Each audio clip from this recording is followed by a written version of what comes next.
पंढरपूर नगरपालिकेतील स्वीकृत नगरसेवक पदासाठी जोरदार हालचाली, परिचारक गटाच्या शिलेदाराला संधी।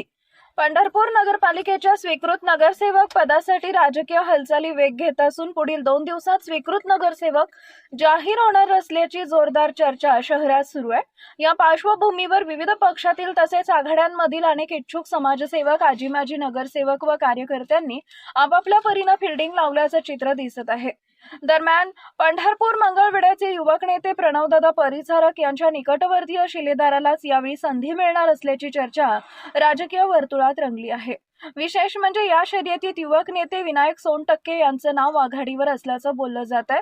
मागील 12 वर्षापासून पांडुरंग परिवारासोबत निष्ठेनं कार्यरत असलेले विनायक सोनटक्के हे प्रणव परिचारक यांचे विश्वासू कार्यकर्ते म्हणून ओळखले जातात।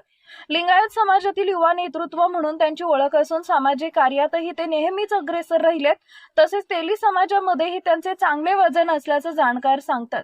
सोलापूर जिल्ह्याचे माजी आमदार प्रशांत परिचारक, किंगमेकर म्हणून ओळखले जाणारे उमेश परिचारक आणि पंढरपूर मंगळवेढ्याचे युथ आयकॉन प्रणवदादा परिचारक यांचे निष्ठावंत शिलेदार म्हणून विनायक सोनटक्के यांनी विविध जबाबदाऱ्या यशस्वीपणे पार पाडल्यात।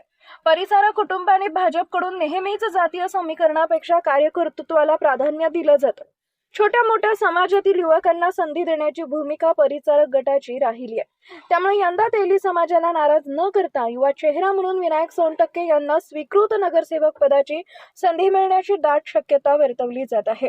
आता सर्वांचे पुढील लक्ष 2 दिवसात होणाऱ्या अधिकृत घोषणेकडे लागले असून पंढरपूरच्या राजकारणात नेमका कोणता युवा चेहरा संधी साधतो हे पाहणं औत्सुक्याचं ठरणार आहे।